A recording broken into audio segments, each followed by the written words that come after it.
Hi guys, අද video එකෙන් අරන් ආවේ දහම් පාසලේ grade 6 to 11 ළමයි එක්ක ගිය නුවර trip එක ගැන vlog එකක්. ඉතින් අපි නුවරට රාගමින් පිටත් වුණේ 5:45ට විතර. අපේ බස් දෙකක් ගියා. ගුරුවරුයි ළමයිනේ ඔක්කොම හිටියා අපේ 100ත් 124 ප්‍රමාණයක්. ඉතින් අපි මේ trip එක යනකොට ඉස්සල්ලාම අපි ගියේ Candy View Point එකට. දැන් ඔයගොල්ලන් බලා ගන්න පුළුවන් මේ Candy View Point එකේ ඉඳන් කොහොමද නුවර පේන්නේ කියලා. ඒ නුවර සම්පූර්ණයෙන්ම එතන view point එක ලස්සනට පේනවා.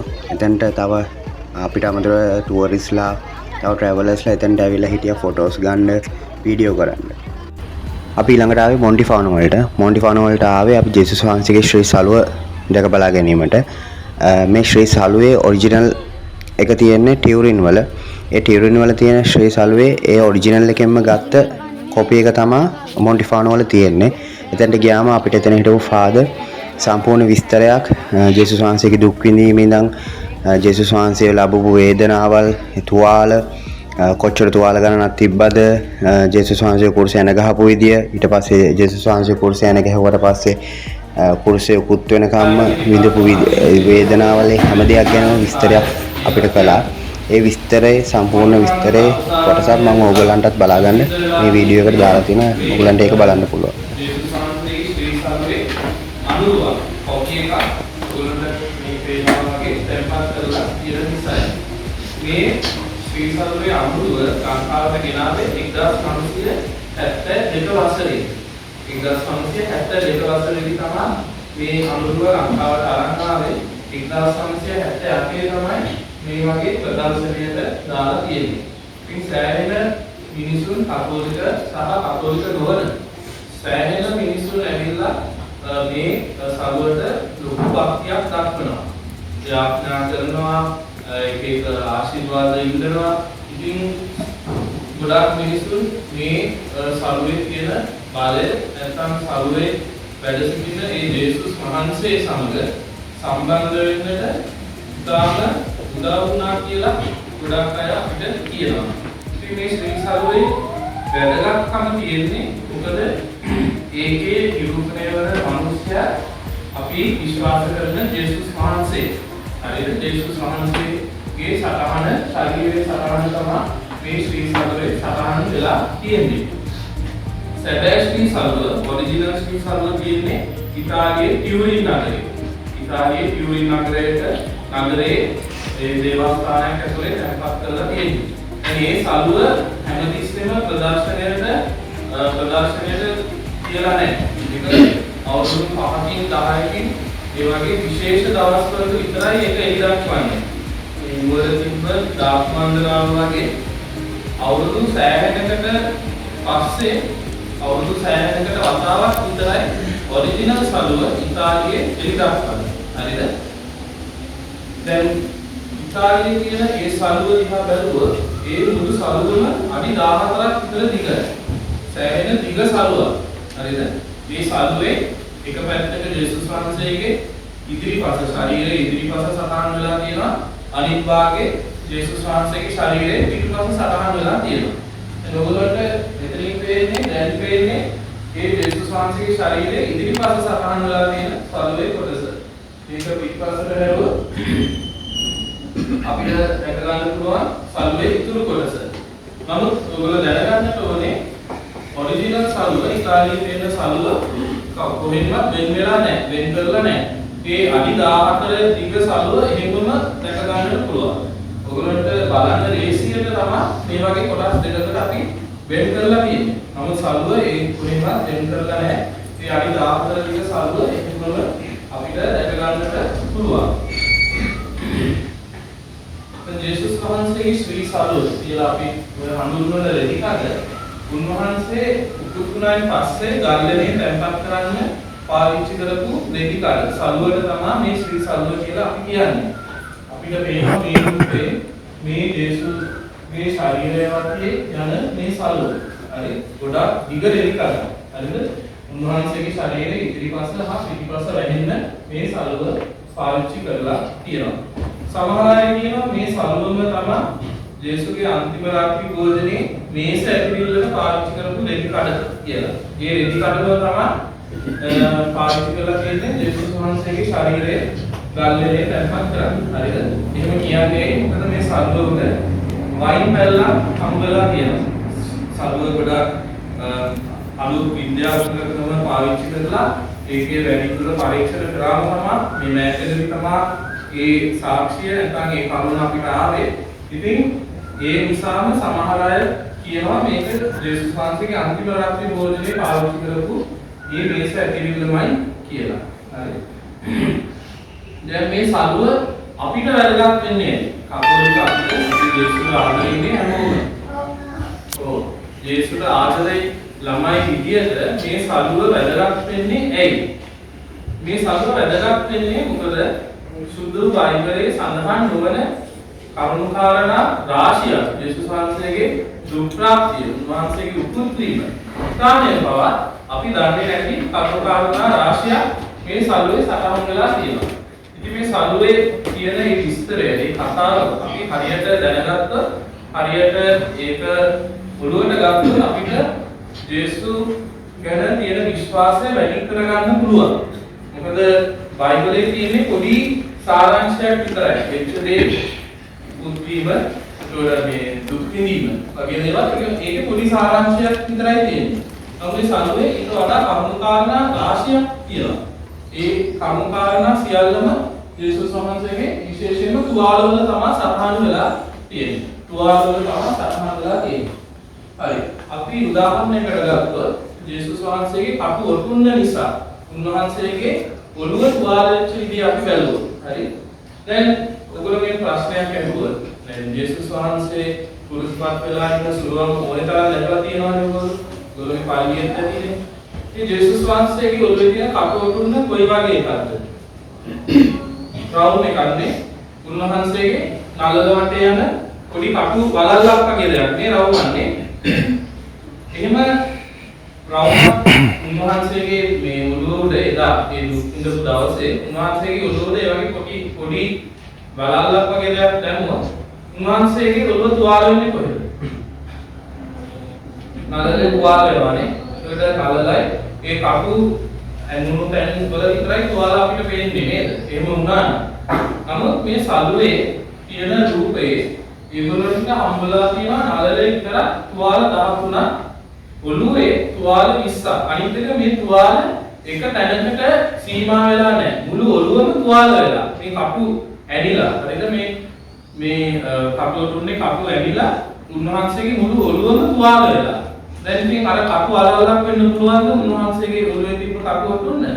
නෑ, ඒක කපු තොප්පියක් වගේ දෙයක්. උන්වහන්සේගේ මුළු ඔළුවම වැහෙන විදියට කපු පඳුර අරගෙන ගොඩලා උන්වහන්සේගේ මුළු ඔළුවම වැහෙන විදියට තමයි මේ කපු ඔටුන්න කියන දේ හදලා තියෙන්නේ. මේ වගේ දෙයක්. හරිද? උන්වහන්සේගේ මුළු ඔළුවම හානි වෙන විදියට නැත්නම් තුවාල වෙන විදියට තමයි මේ කපු ඔටුන්න හදලා තියෙන්නේ. අනිත් එක මේ කපු ඔටුන්න හදන්න පාවිච්චි කරපු කපු පඳුර පවා දැන් විද්‍යාඥයන් හොයාගෙන තියෙනවා. මේ කපු පඳුරු జాතිය තාම සුදු දේශයේ පැලවෙන කපු පඳුරු జాතිය. හරිද? දැන් මේ කපු වල දිග බලන්න අඟල් 2ක් 3ක් 4 වෙනවා. සෑහෙන දිග කපු අනිත් එක හරියට තියුණු කපු. හරිද? කාන්තාර ප්‍රදේශයේ වැඩිද ඉතා තියුණු කපු කියන කපු පඳුර. දැන් මේකෙන් තමයි උන්වහන්සේගේ මේ කපු ඔටුන්න හදන්න පාවිච්චි කරලා තියෙන්නේ. හරි? හරි. ඊට පස්සේ අපි බලමු ජේසුස් වහන්සේගේ මුහුණේ තියෙන තුවාල ටික. දැන් ජේසුස් වහන්සේ කුරුසේ උපුත් නම් උන්වහන්සේගේ වයස කීයක් විතර වුණාද?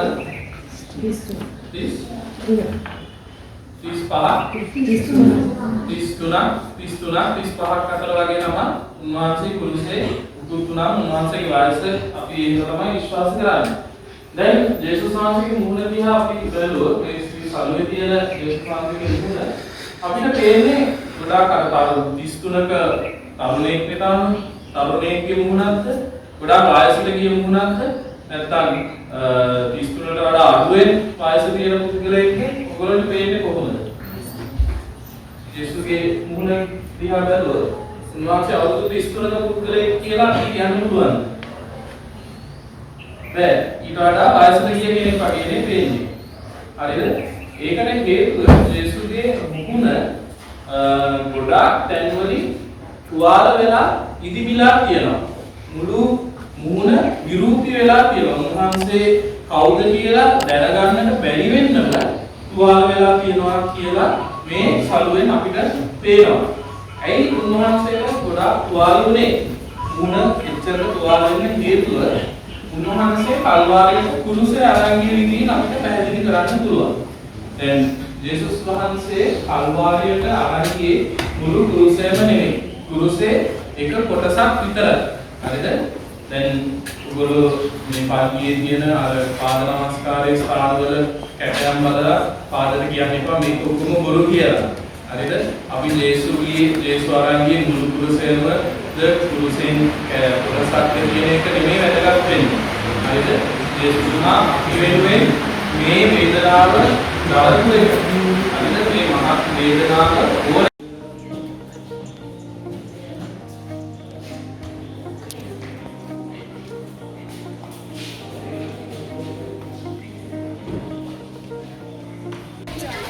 ඉතින් අපි දැන් හම්පිටිය සෙමිනේරි එකට යන ගමන් ඉන්නේ.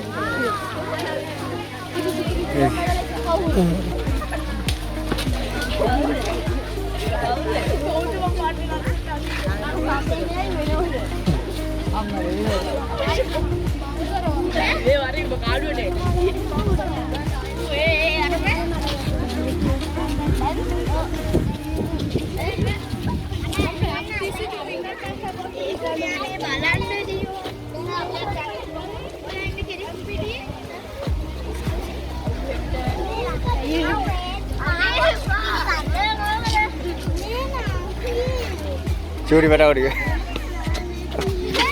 Kalau lojia, karena lojia.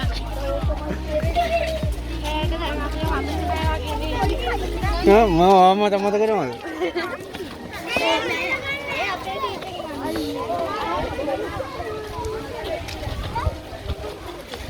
Hari jangan api ini memang api dia dia satu kali.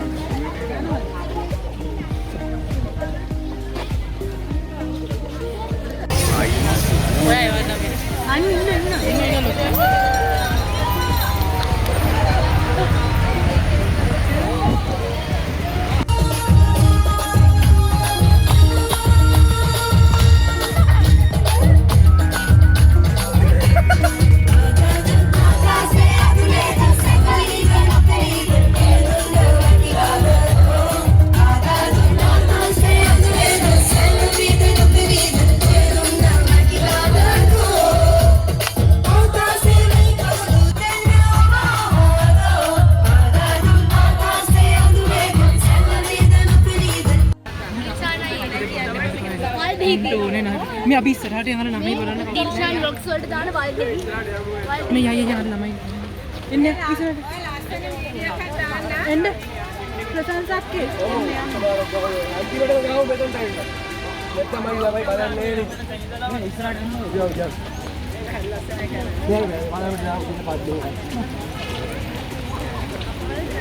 मैं अरे वगे अम्ब्रेला करेंगे ना रिपे रास्ता भी मैं वगैरह ඉතින් අපි දෙන්නේ එහෙම ෆොටෝ එකක් නම දිශාරේ මෙහෙම අම්බ්‍රෙලා එක මෙහෙම උස්සන් ඉන්නවා අපි දෙන්නවා ගන්න ඕනේ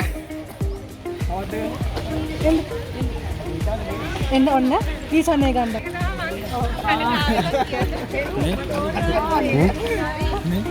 guys දැන් අපි ඉන්නේ පෙරදිනිය ගාඩන් එකේ දැන් වෙලාව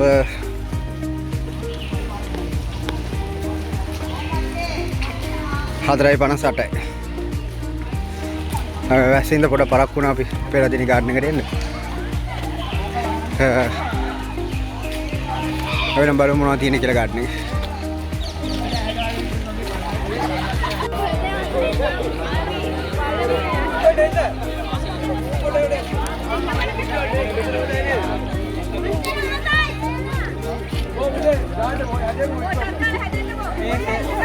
අයියේ මොකුත් ඕනේ නැහැ මේ කැමරා එකක් තියෙනවා. සිරාවට